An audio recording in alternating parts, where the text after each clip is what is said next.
स्वागत है आप सभी छात्र एवं छात्राओं का फिर से हमारे एक नए वीडियो में। तो जैसा कि आप लोगों ने थंबनेल पे देखा ही होगा, ये बीएड फॉर्म फिलअप करने के बारे में मैं पूरा गाइड करूंगा आप लोगों को, किस प्रकार से आप फॉर्म फिलअप कर सकते हैं। उसके अलावा सबसे पहले मैं आप लोगों को बता दूं कि सबसे पहले हम लोग एक ऑफिशियली नोटिफिकेशन जो जारी किया गया है उसको पढ़ेंगे, और उसमें कब से कब तक आपको फॉर्म भरने का डेट दिया गया है, कब तक आप विलम्ब शुल्क के साथ भर सकते हैं, कब तक बिना विलम्ब शुल्क के साथ भर सकते हैं, कब आप करेक्शन का आप लोगों को डेट दिया गया है, कब से कब तक जो है आप जो है कब आप लोगों का एडमिट कार्ड जारी किया जाएगा, कब आपका जो है एग्ज़ाम होगा, कब आपका रिजल्ट आएगा। ये सारी चीज़ें सबसे पहले हम देखेंगे ऑफिशियली नोटिस में। उसके बाद फिर क्या क्राइटेरिया है ये फॉर्म भरने का, क्या रिक्वायरमेंट है डॉक्यूमेंट में, कितना मतलब ग्रेजुएशन में कितना मार्क्स होना चाहिए, तभी हम जो है फॉर्म फिलअप कर सकते हैं, एलिजिबल है कि नहीं है।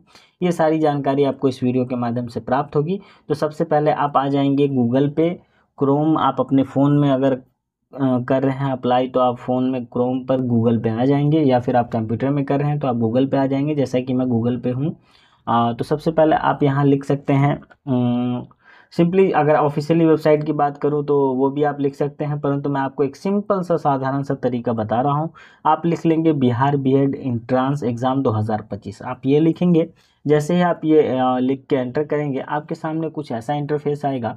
आप फर्स्ट लिंक पे क्लिक करेंगे, Bihar BEd common entrance test सीटेड बीएड, इस पर आप क्लिक करेंगे। जैसे ही आप क्लिक करेंगे आप ऑफिशियली वेबसाइट पे आ जाएंगे विश्वविद्यालय के।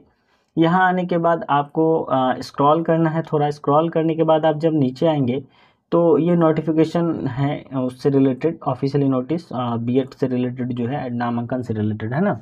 तो आप इस पर क्लिक करेंगे। क्लिक करने के बाद आपके सामने ये नोटिफिकेशन खुल के आ जाएगा, जिसमें ये सारी चीज़ें बताई गई है, क्या क्राइटेरिया है इसका, एक्ट वगैरह जो अलग अलग यूनिवर्सिटी का जो है अलग अलग एक्ट है इसमें दिया गया है। तो ये सारा आप पढ़ सकते हैं, ठीक है। अगर मैं पढ़ने जाऊंगा तो वीडियो लंबा हो जाएगा थोड़ा, क्योंकि और भी बहुत सारी चीज़ें भी आप लोगों को बतानी है। तो सबसे पहला मैं आप लोगों को बता दूं कि फॉर्म भरने की प्रक्रिया आज से शुरू हुई है, यानी 4 अप्रैल से शुरू हुई है, और 27 अप्रैल तक बिना किसी लेट फाइन के साथ आप फॉर्म फिलअप कर सकते हैं, ठीक है। दूसरा, अगर आप 27 अप्रैल तक फॉर्म फिलअप नहीं कर पाते हैं तो 28 अप्रैल से लेके 2 मई तक जो है आप फॉर्म फिलअप कर सकते हैं, यानी कि 4 दिनों का और आपको अलग से समय दिया गया है लेट फाइन के साथ, ठीक है। लेट फाइन के साथ आप फॉर्म फिलअप कर सकते हैं। अगर फॉर्म भरते वक्त कोई गलती आपसे हो जाती है, या फिर साइबर द्वारा कोई गलती कर दिया जाता है और आप चाहते हैं कि आपके फॉर्म में कोई त्रुटि हो, त्रुटि कर पाएँ, तो उसके लिए आपको समय दिया गया है 3 मई से लेकर के 6 मई तक का समय आप लोगों को दिया गया है।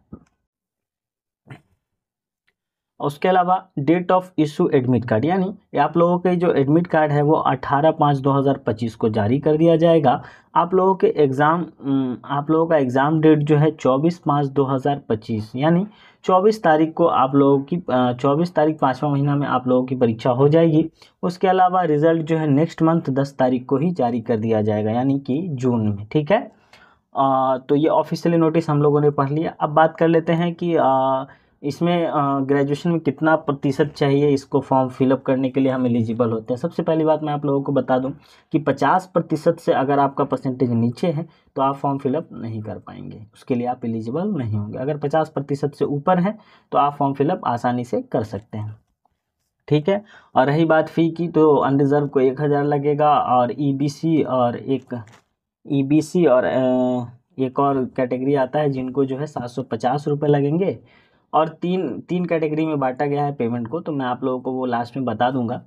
तो उसके बाद आप ऑफिशियली वेबसाइट पे आप वापस आ जाएंगे। उसके अलावा सबसे पहले आपको करना क्या है, रजिस्ट्रेशन एंड फॉर्म फिलिंग। तो यहाँ क्लिक हेयर पे आप क्लिक करेंगे। जैसे आप क्लिक हेयर पे आप क्लिक करेंगे, क्लिक करने के बाद आपके सामने कुछ ऐसा इंटरफेस आएगा। यहाँ आने के बाद आपको यहाँ 3 ऑप्शन दिखेंगे। साइन इन मतलब जो आप रजिस्ट्रेशन आप जब कर लेते हैं उसके बाद फिर आपको यहाँ से जाके साइन इन करना होता है, यूज़र आईडी पासवर्ड डालेंगे, उसके बाद फिर आप लॉग इन करेंगे, ठीक है। उसके बाद आता है new registration verify your account, है ना। तो जो बच्चे हैं, जो छात्र एवं छात्राएं नए हैं, अभी तक रजिस्ट्रेशन नहीं किए हैं, तो रजिस्ट्रेशन करने की प्रक्रिया मैं आप लोगों को बता दूं। सबसे पहले यहाँ न्यू रजिस्ट्रेशन पे क्लिक करेंगे। क्लिक करने के बाद यहाँ आप लोगों के सामने कुछ डिटेल्स आपके मांगे जाएंगे, जैसे कि आपका नाम, उसके अलावा आपका डेट ऑफ बर्थ, आपका जेंडर, आपका फादर नेम, माता का नाम, उसके अलावा ईमेल आईडी। ईमेल आईडी वही देंगे जो आपके फ़ोन में लॉगिन हो, क्योंकि वो वेरीफाई किया जाएगा, आपके फ़ोन में ओटीपी जाएगा, उस मेल पे ओटीपी जाएगा और यहाँ आपको वेरीफाई करना होगा, ठीक है। उसके बाद यहाँ आप पासवर्ड क्रिएट कर लेंगे, यही ईमेल आईडी एवं पासवर्ड जो आप डालेंगे यही आपका यूज़र आईडी पासवर्ड हो जाएगा, ये आपको मेल पर भी भेजा जाएगा विश्वविद्यालय द्वारा, ठीक है। उसके बाद यहाँ आप अपना एक मोबाइल नंबर डाल लेंगे, ठीक है।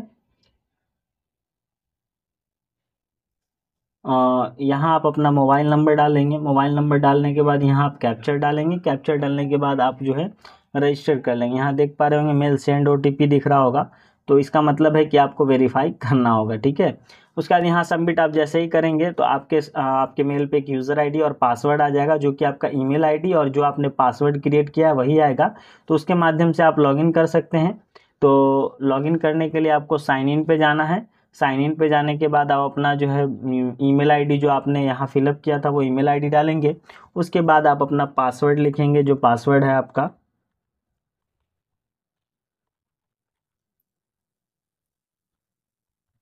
पासवर्ड लिखने के बाद आप सबमिट करेंगे। सबमिट करने के बाद आपके सामने कुछ ऐसा इंटरफेस आएगा जिसमें आपको 3 ऑप्शंस दिखेंगे, my application, preview and application fee payment, ठीक है। तो माय एप्लीकेशन पे आप जाएंगे, माय एप्लीकेशन पे जाने के बाद आपके सामने 2 ऑप्शन सिर्फ होंगे यहाँ पे, एक डिलीट का ऑप्शन होगा, एक होगा edit and view. Edit and view पे आप क्लिक करेंगे। क्लिक करने के बाद आपके सामने कुछ ऐसा इंटरफेस आएगा जिसमें आपको स्टेप बाय स्टेप सारी चीज़ें कंप्लीट करनी होगी। सबसे पहला स्टेप होगा एप्लीकेशन डिटेल्स, ठीक है, मतलब एप्लीकेंट डिटेल्स, यानी आपको अपना डिटेल्स यहाँ सारा भरना होगा। उसके अलावा अपलोड फ़ोटो एंड सिग्नेचर, फिर एजुकेशनल डिटेल्स, फिर जो आप एजुकेशनल डिटेल्स यहाँ फिलअप करेंगे तो आपको यहाँ सारा डॉक्यूमेंट अपलोड भी करना होगा, ठीक है। तो यहाँ आपको सेंटर सेलेक्ट करना होगा जहाँ परीक्षा देने जाएंगे।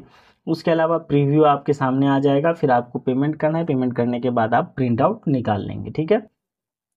तो मैं आप लोगों को सबसे पहले बताऊं कि जब एप्लीकेंट डिटेल है ना, आप सबसे पहले आपको उस पर क्लिक करना होगा। उस स्टेप को आप जब कंप्लीट करेंगे तभी आप नेक्स्ट स्टेप को खोल के तभी आपके सामने जो है नेक्स्ट स्टेप खुलेगा, ठीक है।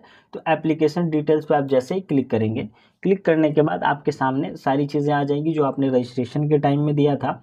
उसके अलावा और भी कुछ डिटेल्स इसमें फिलअप करनी होगी, जो जैसे आपका स्टेट, आपकी नेशनलिटी, ये सारी चीज़ें। तो मैं आप लोगों को स्टेप बाय स्टेप बता दूं। सबसे पहले जो आपने नाम फिलअप किया था वो नाम आपका यहाँ फिलअप होगा, उसमें आप सुधार नहीं कर सकते हैं अभी। अब कैंडिडेट नेम इन हिंदी, यानी आपका जो नाम है कैंडिडेट का वो अपना नाम हिंदी में यहाँ एंटर करेंगे। उसके अलावा आपके माता का नाम, पिता का नाम, उसके अलावा जो है आपको यहाँ स्टेट ऑफ डोमेस्टिक, यानी आपका जो स्टेट है यहाँ फिलअप करना होगा। आपकी नेशनलिटी सेलेक्ट करनी होगी, आपका कैटेगरी सेलेक्ट करना होगा। अगर आप दिव्यांग हैं तो यहाँ यस कर लेंगे, अगर नहीं है तो नो कर लेंगे। आपका डेट ऑफ बर्थ पहले से फिलअप होगा, आपका जेंडर भी फिलअप होगा, उसमें आप कोई छेड़छाड़ नहीं कर सकते। उसके अलावा अगर आपके परिवार में कोई पहले सर्विस में थे तो आप यहाँ यस सेलेक्ट कर लेंगे, अगर नहीं थे तो नो सेलेक्ट कर लेंगे। अगर आप माइनॉरिटी में आते हैं तो आप यहाँ यस सेलेक्ट करेंगे, अगर नहीं आते हैं तो नो सेलेक्ट करेंगे। माइनॉरिटी सेलेक्ट करने के बाद आपके सामने एक और ऑप्शन आ जाता है, सेलेक्ट माइनॉरिटी कम्युनिटी, मतलब आप किस धर्म को फॉलो करते हैं। 2 धर्म आपके साथ, 2 धर्म का जो है ऑप्शन आपके सामने आ जाएगा, एक मुस्लिम एक क्रिश्चियन। तो अगर आप इन दोनों में से किसी में से आते हैं तो आप सेलेक्ट कर लेंगे, ठीक है। उसके अलावा आपका जो आधार कार्ड होगा उसका लास्ट 4 डिजिट आप यहाँ फिलअप कर देंगे। उसके अलावा आपकी शादी हुई है या नहीं हुई है यहाँ आप जो है फिलअप कर देंगे, मैरिड हैं या अनमैरिड हैं, ठीक है। उसके बाद आपको अपना डिटेल्स मतलब उसके बाद आपको अपना पूरा एड्रेस भरना होगा पिन कोड के साथ, अपना पोस्ट ऑफिस, अपना जो आपका नियर बाई थाना होगा, ये सारी डिटेल्स इसमें फिलअप करनी होगी, ठीक है। ये करने के बाद आपको करना क्या है, सेव एंड प्रोसीड पे जाना है। यहाँ सेव एंड प्रोसीड है, यहाँ आप जाएंगे। यहाँ जाने के बाद फिर आपके सामने खुल के आ जाएगा अपलोड फ़ोटो एंड सिग्नेचर, तो यहाँ आप क्लिक करेंगे। यहाँ फ़ोटो एंड सिग्नेचर, फ़ोटो जो है आपको 100 KB के अंदर ही होना चाहिए, अगर उससे ज़्यादा होगा तो यहाँ अपलोड नहीं कर पाएंगे आप। और सिग्नेचर भी 100 KB के अंदर ही होना चाहिए। अपलोड करने के बाद फिर अपलोड करने के बाद सेव एंड प्रोसीड कर लेंगे। फिर इसके बाद जैसे आप सेव एंड प्रोसीड पर क्लिक करेंगे आपके सामने नेक्स्ट स्टेप खुल के आ जाएगा। तो नेक्स्ट स्टेप में आपको एजुकेशनल डिटेल्स फिलअप करना है, यानी आपने जो 10th पास किया था, मतलब आपने जो 10वीं की पढ़ाई की थी किस बोर्ड से की थी। अगर आप CBSE बोर्ड से थे या फिर आप बिहार बोर्ड से थे या किसी और अन्य बोर्ड से आपने मैट्रिक की परीक्षा दी है, उसके बाद फिर आपने आकर के बिहार में कंटिन्यू किया है पढ़ाई, तो ये सारी डिटेल्स सबसे पहले आपको यहाँ बोर्ड सेलेक्ट कर लेना। अगर आप बिहार बोर्ड से पढ़े हैं तो Bihar school examination board Patna select कर लेंगे। फिर आपने किस साल में मैट्रिक पास किया है ये आपको सेलेक्ट करना है। फिर आपका इंस्टीट्यूट ने मतलब आपने किस स्कूल से जो है ये पास आउट किया है उसी स्कूल का नाम आपको यहाँ लिखना होगा। उसके अलावा आपने कितना मार्क्स प्राप्त किया था वो लिखना होगा। उसके अलावा परसेंटेज वगैरह ये ऑटोमेटिक ले लेगा, उसमें ज़्यादा कुछ करने की आवश्यकता आपको है नहीं। सेम प्रक्रिया जो है आपको 12th के लिए भी है। बोर्ड आपको सेलेक्ट करना है, फिर पासिंग ईयर सेलेक्ट करना है, फिर आपका कॉलेज या स्कूल जो भी था वो आपको यहाँ सेलेक्ट करना होगा। ग्रेजुएशन में भी आप मतलब जो है आप किस फैकल्टी से आपने ग्रेजुएशन किया है ये आपको यहाँ सेलेक्ट करना होगा। उसके अलावा जो है यहाँ आपने किस विश्वविद्यालय से आपने ग्रेजुएशन किया है ये आपको सेलेक्ट करना होगा।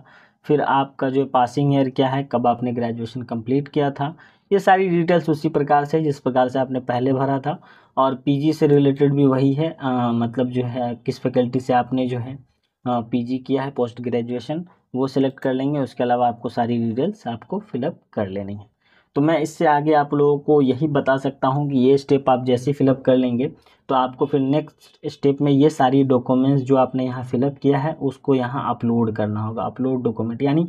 इसलिए मैं आगे की प्रक्रिया नहीं बता पा रहा हूँ क्योंकि ये जो जितना भी मैंने फिलअप करके आगे बढ़ पाया हूँ ये सारी डिटेल्स मैंने अपनी फिलअप की है, परंतु मुझे ये फॉर्म फिलअप नहीं करना है। फिर भी मैंने आप लोगों के लिए ये फॉर्म फिलअप करके इतना आगे तक मैं आया हूँ।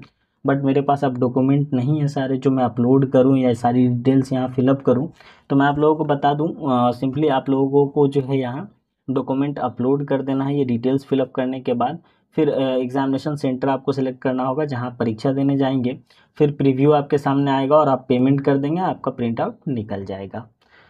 तो उम्मीद करता हूँ ये वीडियो आप लोगों को अच्छी लगी होगी, आप लोगों के लिए हेल्पफुल होगी। ऐसे ही ललित नारायण मिथिला विश्वविद्यालय से जुड़ी हर एक अपडेट के लिए आप हमारे इस चैनल को सब्सक्राइब कर लें क्योंकि मैं आप लोगों के लिए ऐसी इन्फॉर्मेटिव वीडियो लाता ही रहता हूँ। तो चलिए लेता हूँ मैं आप लोगों से अलविदा, मिलते हैं अगले वीडियो में।